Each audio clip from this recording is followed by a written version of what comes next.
Nutrition in human beings आ गया फिर, यानी कि न्यूट्रिशन में क्या आता है, इजेशन टेकन ऑफ फूड है ना, इनटेक ऑफ फूड, फूड को लेना, digestion break down of complex food into simple ones, और फिर क्या होता है एब्जॉर्प्शन, डाइजेस्टेड फूड का एब्जॉर्प्शन होता है कहां पर होता है, स्मॉल इंटेस्टाइन में होता है, वहां पर एक फिंगर लाइक प्रोजेक्शन होती है, इसमें क्या बोलते हैं गिली, ये आपको ध्यान रखना है। असिमिलेशन मतलब कि जो डाइजेशन हुआ है उसका होता है यूटिलाइजेशन, आप उसे यूज करते हो अलग अलग वेरियस एक्टिविटी में। फिर क्या होता है इजेशन, जो डाइजेशन के बाद में बचता है वेस्ट, उसका removal out from the body part है ना, फिर क्या होता है उसका इजेशन बोलते हो। यानी different organism utilise different nutritional process, अलग अलग ऑर्गेनिज्म अलग अलग प्रोसेस यूज करता है किसका, न्यूट्रिशन का, और फिर क्या होता है वो अपनी बॉडी की एक्टिविटी को परफॉर्म करता है। ये डिपेंड होता है कार्बन के सोर्स पर कि वो कहां से ले रहा है अपने फूड को, ठीक है ना। तो इसमें क्या होता है न्यूट्रिशन इन ह्यूमन बींग्स, ये सबसे मेन इंपॉर्टेंट है कि ह्यूमन बींग्स में कहां से होता है न्यूट्रिशन। सबसे पहले माउथ, तो माउथ के अंदर क्या होता है इनटेक ऑफ होल फूड, आप सारा फूड जो है माउथ के अंदर लेते हो पहले। फिर क्या होता है टीथ होता है, आपके जो माउथ उसमें क्या है टीथ है, तो टीथ का काम होता है च्यूइंग करना, यानी पीसना, फूड को पीसना, च्यूइंग करना, ये काम होता है हमारे किसके फूड को। जो इतना बड़ा टुकड़ा आपने रोटी के मुंह में लिया था मटेरियल, उसको आपने सिंपलेस्ट सब्सटेंस में ब्रेक डाउन कर दिया, ठीक है ना। टंग का काम क्या होता है रोलिंग करना फूड को, खाने को अच्छी प्रकार से जो जो क्या है माउथ में आपके लार सलाइवा, उसके साथ में उसको मिक्स करना, उसको गीला करना, ये काम होता है टंग का। टेस्टिंग ऑफ फूड, और वहां पे क्या आपको टेस्ट आ रहा है उसको भी टेस्ट करता है। Swallowing pushing down of the food, अगर जीव ना हो तो जो खाना मुंह में आपके है पीसा है जिसको आपने भी अच्छे से मिलाया है, वो ईसोफिगस के माध्यम से अंदर जा नहीं पाएगा स्टमक में, तो टंग का काम होता है उसे पुश करना। अब माउथ के अंदर ही ग्लैंड होता है, नाम क्या उसका सलाइवरी ग्लैंड, वो सिक्रेट करता है सलाइवा एंड म्यूकस। इसमें एक हार्मोन यहां पर और आता है टाइलिन, माउथ के अंदर जो सलाइवा होता है ना उसके अंदर होता है टाइलिन। टाइलिन जो होता है वो क्या होता है स्टार्च को शुगर में कन्वर्ट करता है, या फिर कह लो अमाइलेज, ये कौन है एंजाइम है, ठीक है ना। एंजाइम कौन सा होता है अमाइलेज, वो स्टार्च को शुगर में कन्वर्ट करता है। पहला क्वेश्चन तो ये बनता है कि माउथ के अंदर जो सलाइवरी ग्लैंड होता है उसका जो सलाइवा होता है, यार फंसा हूं, सलाइवा क्या होता है वो सिक्रेट होता है, और उसके अंदर क्या होता है अमाइलेज एंजाइम है ना। अमाइलेज एंजाइम स्टार्च को शुगर में, पहला डाइजेशन यहां पर होता है सिंपल। और शुगर क्या होता है, शुगर के अंदर भी एनर्जी तो रहती है, कार्बन होता है बहुत सारे, वो ब्रेक होगा, उसका होगा ऑक्सीडेशन, फिर आपको मिलेगी वहां से एनर्जी। फिर क्या होता है आप देखो उसके बाद कहां पहुंचोगे ईसोफिगस, एक लंबी सी पाइप होती है ओनली बनी हुई किसकी मसल्स की, वहां पर मूवमेंट होता है, उस मूवमेंट को आपको याद रखना है जो यहां से इंपॉर्टेंट है। देखो ईसोफिगस का होता है taking food from mouth to stomach, यानी कि माउथ से फूड को स्टमक तक पहुंचाने का काम होता है किसका ईसोफिगस का। ईसोफिगस के अंदर क्या होता है मूवमेंट होता है ऐसे ऐसे, ठीक है ना, हम उसे बोलते हैं पेरिस्टेलिक मूवमेंट्स कहते हैं। वहां पर क्या होता है ईसोफिगस कॉन्ट्रैक्ट करता है, फिर रिलैक्स होता है, फिर कॉन्ट्रैक्ट, फिर रिलैक्स, ऐसे वैसे होता है, ठीक है ना। इसे हम लोग बोलते हैं पेरिस्टेलिक मूवमेंट्स, यानी contraction and expansion of muscles of the oesophagus. तुमने अगर कभी देखा हो ना जब कोई गाय वगैरह होती है तो पानी पीती है, गाय का ना एग्जाम्पल लिया हमने इसलिए, उसकी लंबी होती है गर्दन, तो यहां से आपको दिखता है कि वो कहीं जा रहा है अंदर पानी, है ना, वही तो मूवमेंट है। ऐसे ह्यूमन बींग्स के अंदर होता है, जब हम भी ना खाते निकलते हैं तो यहाँ पर होता है मूवमेंट, ये देखो अंदर जा रहा है, तो वो होता है पेरिस्टेलिक मूवमेंट, ठीक है ना। अब उसके बाद में क्या होता है ईसोफिगस से होता हुआ खाना कहाँ पहुंचेगा स्टोमक में। स्टोमक में जो होता है 3.5 से 4 घंटे खाना ठहरता है, इसीलिए अगर आप भरपेट खाना खा लो तो 3.5 घंटे तक भूख नहीं लगती, क्योंकि खाना स्टोमक में रहता है। अब वहां पर होता है गैस्ट्रिक ग्लैंड, जो वॉल ऑफ स्टोमक होता है उसमें होता है गैस्ट्रिक ग्लैंड, वो सिक्रेट करती है गैस्ट्रिक जूस को, ठीक है ना। अब जो गैस्ट्रिक जूस है सुनो, जो गैस्ट्रिक जूस है वो पेप्सिन, HCl और म्यूकस, ये 3 टाइप के जो लिक्विड है वो सिक्रेट करता है, आपको यहां पर रखना दिमाग में इसको। गैस्ट्रिक जूस में पेप्सिन, HCl और म्यूकस 3 होते हैं। अब देखो जो HCl होता है, जो फूड आया है माउथ से, उसको उसके डाइजेशन के लिए ना वहां पर एसिडिक मीडियम आवश्यकता होती है ना। पहली बात, एसिडिक मीडियम करता है फूड को, बनाता है ना एसिडिक। उससे क्या होता है, उसमें जितने भी आते हैं बाहर से फॉरेन पार्टिकल, बैक्टीरिया, वायरस, वो सब वहां पर मर जाता है। तो दो काम होता है इसका, एक तो फूड को एसिडिक मीडियम के फॉर्म में क्या करता है, कन्वर्ट करता है, और दूसरा बैक्टीरिया को वहां पर उसको किल करता है, ठीक है ना। और पेप्सिन जो होता है ना, उसका उसके ऊपर असर हो सके, उसके लिए उसको एसिडिक मीडियम की आवश्यकता होती है। तो एंजाइम होता है पेप्सिन, दैट ब्रेक डाउन क्या करता है, प्रोटीन, ये ध्यान रखना। पेप्सिन ब्रेक डाउन करता है किसको, प्रोटीन, हाँ प्रोटीन को, ये एंजाइम है। म्यूकस, अब बताओ भाई, इतना खतरनाक एसिड होता है HCl, वो हमारे स्टोमक को बर्न कर देता अगर म्यूकस ना होता। तो म्यूकस जो होता है ना, वो क्या होता है, वो करता है स्टोमक के वॉल को प्रोटेक्ट, ठीक है ना, इनर लाइनिंग को HCl से बचाता है। उसके बाद क्या हुआ, 3.5 घंटे के बाद में खाना क्या हुआ, धीरे धीरे पुश होगा, कहां पर, स्मॉल इंटेस्टाइन में, ठीक है ना। अब यहां पर एक चीज और आता है, जो एसिडिक फूड है, उस एसिडिक फूड को स्मॉल इंटेस्टाइन में जाने से पहले बेसिक में कन्वर्ट करता है, और वो करता है पैनक्रियाटिक जूस, ठीक है ना। इसमें यहां पर लिखा हुआ नहीं है, ठीक है ना, क्योंकि अगर एसिडिक फूड कहां पहुंच जाएगा, स्मॉल इंटेस्टाइन में, तो स्मॉल इंटेस्टाइन में तो होता नहीं म्यूकस, वहां तो वो बर्न हो सकता है ना।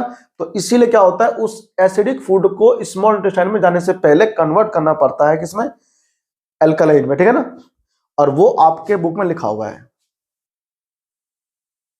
देखो। तो अब क्या हुआ, स्मॉल इंटेस्टाइन में कौन पहुंचेगा, फूड। तो स्टोमक का जो फूड था वो था कैसा, एसिडिक। उस एसिडिक फूड को सबसे पहले हमको बेसिक में, या कह लो एल्कलाइन में क्या करना पड़ेगा, कन्वर्ट करना पड़ेगा। तो एसिडिक फूड को एल्कलाइन मीडियम में कन्वर्ट करने के लिए लीवर से निकलता है बाइल जूस, है ना। वो बाइल जूस क्या होता है, एसिडिक फूड को बेसिक फूड में कन्वर्ट कर देता है। अगर बेसिक नहीं होगा तो जो पैनक्रियाटिक एंजाइम है वो अपना फंक्शन परफॉर्म नहीं कर पाएगा। यानी कि अब क्या होगा, जो सबसे मेन साइट है किसका, डाइजेशन का, वो है स्मॉल इंटेस्टाइन। तो पेपर में क्वेश्चन ये पूछता है कि बताओ the main site of digestion of food in human being is, तो आपका आंसर होगा स्मॉल इंटेस्टाइन, ठीक है ना। सबसे मेन वहीं पे होता है काम उसका, लार्ज स्केल पे वहीं होता है डाइजेशन। अब क्या आ रहा है, देखो स्मॉल इंटेस्टाइन के अंदर 3 पार्ट होंगे, ABC। सबसे पहले आता है इंटेस्टाइनल एंजाइम। तो एंजाइम कौन कौन सा आता है, पहला आता है ये रहा, एंजाइम का काम होता है क्या, कार्बोहाइड्रेट को किसमें, ग्लूकोज में कन्वर्ट कर देना, ठीक। अब फैट का काम, जो फैट होता है वो फैटी एसिड प्लस ग्लिसरॉल में कन्वर्ट हो जाता है। और अमीनो एसिड में ब्रेक डाउन होता है कौन, हाँ प्रोटीन। वो बनती अमीनो एसिड से है, जितनी भी प्रोटीन होते हैं वो अमीनो एसिड का ही एक लंबी चेन होती है। और स्मॉल इंटेस्टाइन में आकर के उसको जो एंजाइम होता है वो सभी अमीनो एसिड में ब्रेक डाउन होता है। अब क्या हुआ, स्मॉल इंटेस्टाइन के अंदर विली होती है, विली। एक मिनट रुको, आप ना बी वाला पार्ट ना बाद में आना था, पहले सी पार्ट पढ़ो इसका। स्मॉल इंटेस्टाइन के अंदर सिक्रेशन आता है, लीवर से आता है बाइल जूस, है ना। और पैनक्रियाटिक जूस कहां से आता है, पैनक्रियाज से आता है, ठीक है ना। तो वहां पर आता है, तो ये यहां पर क्या होता है, लीवर से आता है बाइल जूस। ये लार्ज फैट जो होता है, उस लार्ज फैट ग्लोब्यूल्स को सिंप्लीफाई करता है स्मॉल फैट में। जो बड़ी बड़ी ना फैट के पार्टिकल्स होते हैं उसको छोटे छोटे पार्टिकल में ब्रेक डाउन करता है, ताकि वो इजिली डाइजेस्ट हो सके। और जो जूस कहां से निकलता है, पैनक्रियाज से निकलता है, वहां से पैनक्रियाटिक जूस आता है ना। ट्रिप्सिन और लाइपेज। तो ट्रिप्सिन जो होता है वो प्रोटीन को पेप्टोन में कन्वर्ट करता है। पेप्टोन्स क्या होता है, छोटी छोटी पार्टिकल्स होते हैं, ठीक है ना, जो कहां से निकलते हैं, प्रोटीन से निकलते हैं।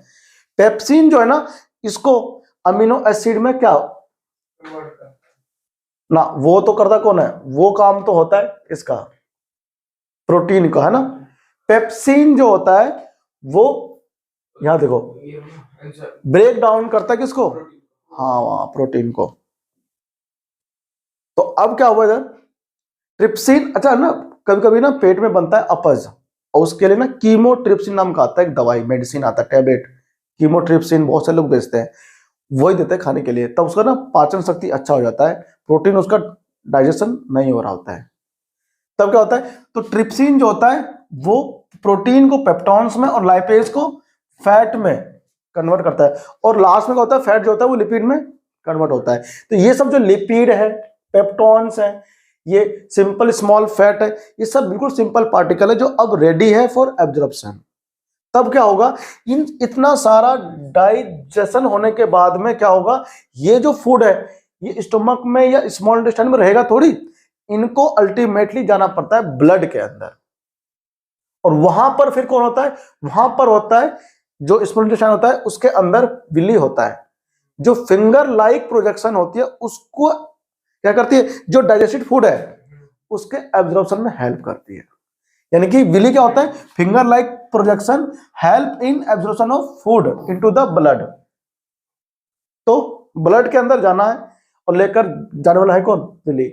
विली क्या होता है, एक फिंगर लाइक प्रोजेक्शन होती है, वो सरफेस एरिया को इंक्रीज कर देती है, जिससे क्या होता है, लार्ज अमाउंट में डाइजेस्टेड फूड एब्जॉर्ब, हाँ एब्जॉर्ब होता है। तो इतना सारा मेन फंक्शन होने के बाद में फूड जो होता है वो पहुंचता है कहाँ, लार्ज इंटेस्टाइन में। लार्ज इंटेस्टाइन जो होता है एक्चुअल में छोटी होती है, नाम वैसे ही लार्ज है इसका, ठीक है ना, काम भी छोटा है और होती भी छोटी है, इसका नाम फिर भी लार्ज क्यों रखा हुआ है इन्होंने, है ना। स्मॉल इंटेस्टाइन जो होता है काम इसका ज्यादा है, होती लंबी है, 2 से 2.5 मीटर 3 मीटर लंबी होती है, 2.5 मीटर से 3 मीटर लंबी होती है, ऐसे ना वो लपेटी हुई रहती है। तो इसमें क्या हुआ, देखो लार्ज इंटेस्टाइन में ज्यादा नहीं होता है, मेन प्रोसेस तो खत्म हो गया, यहां पर ओनली क्या होता है, एब्जॉर्प्शन होता है, एक्सेस ऑफ वाटर। यानी कि स्मॉल इंटेस्टाइन में डाइजेशन के बाद में जो थोड़ा बहुत वाटर बचता है उसका होता है क्या चीज, रीएब्जॉर्प्शन होता है, और वहां पर बहुत ही कम 1% से भी कम क्या होता है, डाइजेशन होता है। अब क्या होता है, the rest of the material is removed from the body by the anus. Anus से क्या होता है, वो बाहर जो वो होता है वेस्ट, वो निकल जाता है। तो ये जो सारा प्रोसेस होता है माउथ से लेकर के एनस तक जब बाहर निकलता है वेस्ट, इस पूरे को हम लोग कहते हैं एलिमेंट्री कैनाल। क्या बोलते हैं इसको, अगर आपसे पार्ट्स पूछे कि भाई एलिमेंट्री कैनाल का पार्ट कौन कौन से हैं, तो आपका आंसर होगा माउथ, टंग, इसोफिगस, स्टोमक, स्टोमक के अंदर ये तुम्हारा लीवर, पैनक्रियाज, देखो ये रहा तुम्हारा लीवर है ना, और ये क्या इधर गाल ब्लैडर, और यहां पर होता है पैनक्रियाज, ये रहा है ना, हाँ। और फिर देखो देखो ये जो अंदर इंटेस्टाइन है इसको स्मॉल वाला है अंदर, देखो ना ये बिल्कुल ऐसे, अब वो हो गया है, क्या कहते हैं उसको, कोइल्ड है ना, कोइल्ड है। अब इसके 3 पार्ट होते हैं, स्मॉल इंटेस्टाइन के 3 पार्ट होते हैं, तुम्हारे कोर्स में 10th लेवल पे नहीं है, 11th क्लास में जब जाओगे तो आपको यहाँ पर 3 पार्ट मिलेंगे देखने को, असेंडिंग, सॉरी ये जूजनम, ये ड्यूडेनम, जिजुनम और इलम, ये 3 पार्ट होते हैं, इनके फंक्शन भी अलग अलग होते हैं स्मॉल इंटेस्टाइन के, ठीक है ना। तो खैर ये हमारे पास है नहीं, ये डायग्राम पेपर में आ जाता है, ठीक है ना। तो इसको ना अच्छे से देख लेना कहां पर कौन है, इसोफिगस यहाँ पर, ये पूरा तो लंबा पाइप जो है ये इसोफिगस हो गया ऐसे, ये स्टोमक हो गया, ये लीवर हो गया, तो लीवर के अंदर होता है गॉल ब्लैडर, यहां से निकलता है बाइल जूस, और बाइल जूस जो होता है वो एसिडिक फूड को बेसिक में कन्वर्ट करता है, ठीक है ना, आपको ध्यान रखना है। अब आ जाओ, है ना, रेस्पिरेशन कल कर लेना, ठीक है ना।